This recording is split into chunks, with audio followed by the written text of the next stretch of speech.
Let's take you here now. Opponents of the coup in Sudan have vowed to step up their protests after 15 civilians were killed during demonstrations against the military takeover. More than 3 weeks since General Abdel Fattah al-Burhan derailed Sudan's already fragile transition towards civilian rule, pro-democracy activists face an increasingly dangerous struggle in the streets.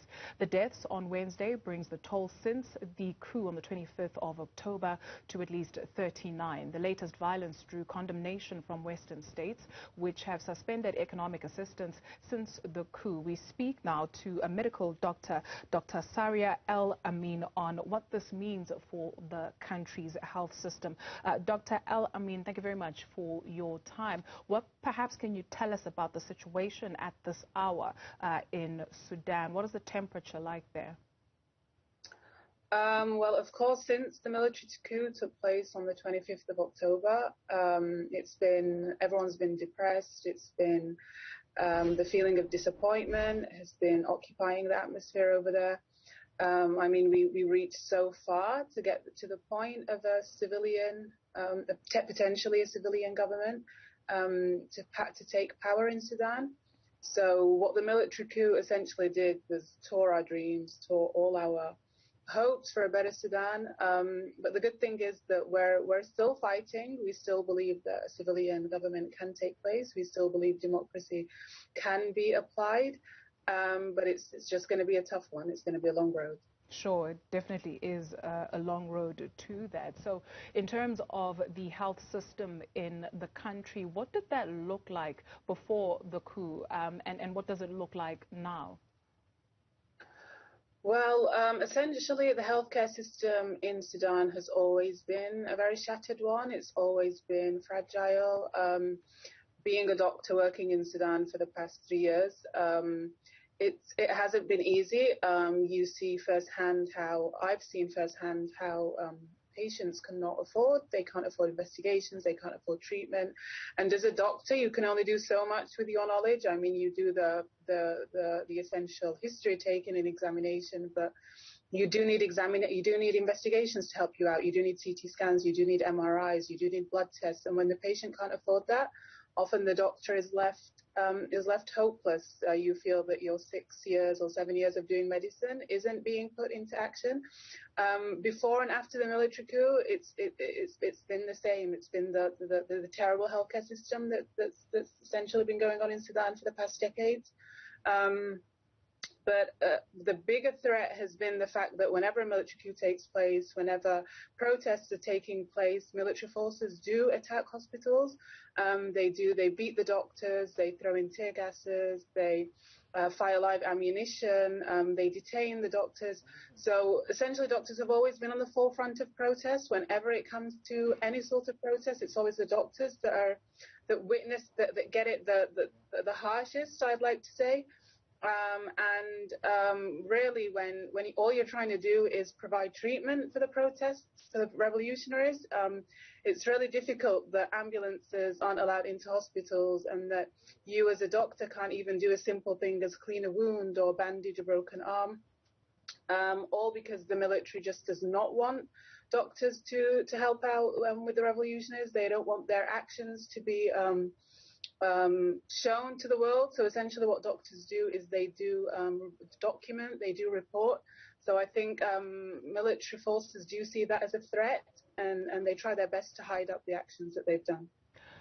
You paint such a bleak picture, right? So you describe a health system that was already on its knees before the coup, and now it's just exacerbated the situation. Why continue to do the work that you do?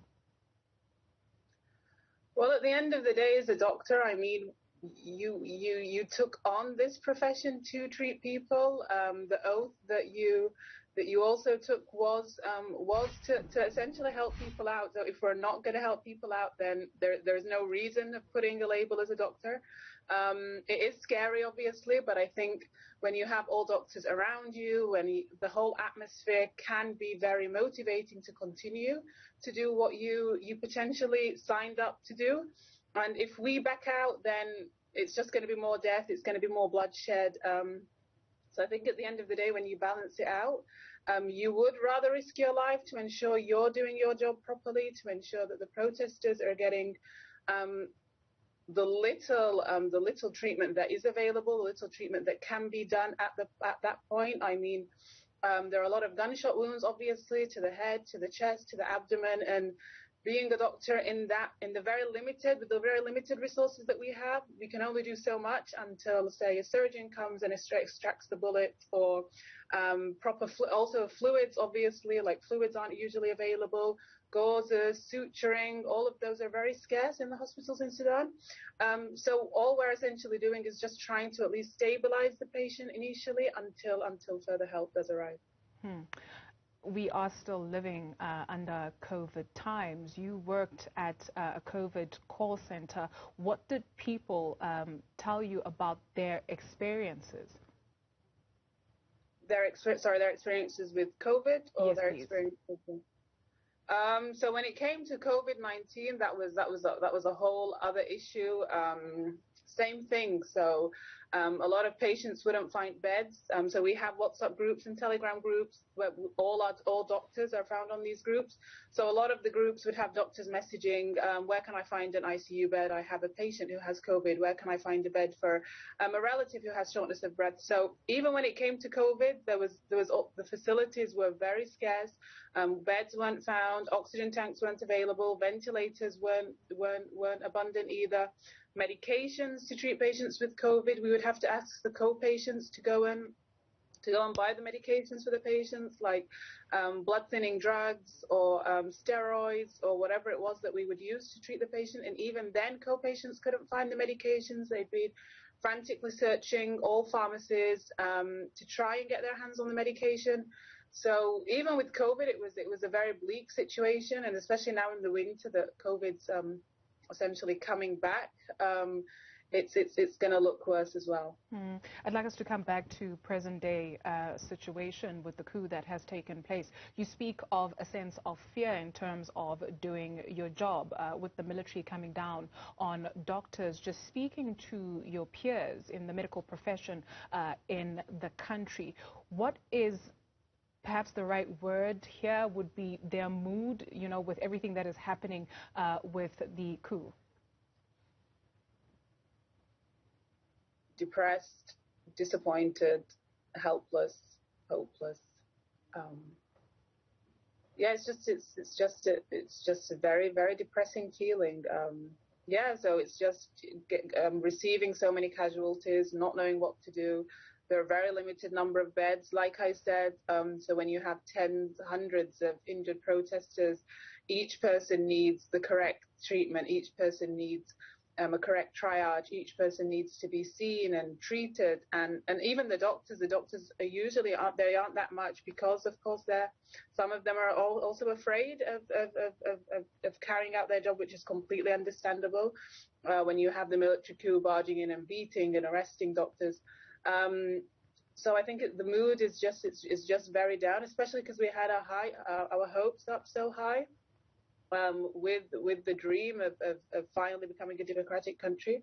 So I think it's just all been too much for Sudanese in general, and constantly seeing your timeline filled with dead people and dead bodies. That's not normal. I mean, we have seen it previously in the 2018/2019 revolution, but I think we need to remind ourselves and remind everyone else that seeing your own people die by your own military forces isn't normal. It's not okay, no matter how much we're used to it, no matter how many blood scenes we've been seeing or injuries we've been seeing. It's not normal. Just finally, your word, to people from the rest of the continent and people outside of the continent. What do you want us to know about Sudan? Sudan is a wonderful country. Sudan is a beautiful country. Sudan is a very strategic country in the center of Africa, and we just have so much to offer, and it's so sad to see our people struggling so much. All we want is a decent lifestyle. That's all we're asking for, and it's absurd to think that the military are are brutally killing us just for asking for a decent lifestyle, just so we can be like the rest of the world. So I just want everyone to keep their eyes on Sudan, know that we're struggling. There was an internet blackout that just ended, but it might just be temporary. The internet, we might go back to the blackout. So I just want people to keep their eyes on Sudan and know that we're very peaceful. The protests that have been taking place are very peaceful. Even if people say it's violent, I can attest that that's completely wrong. Actually, all we do is chant, we sing. That's how peaceful we are. And we're just simply asking to live a decent life. That's all it is. So just keep eyes on Sudan. It's not too much to ask. Dr. Saria, El-Amin, thank you. Thank you.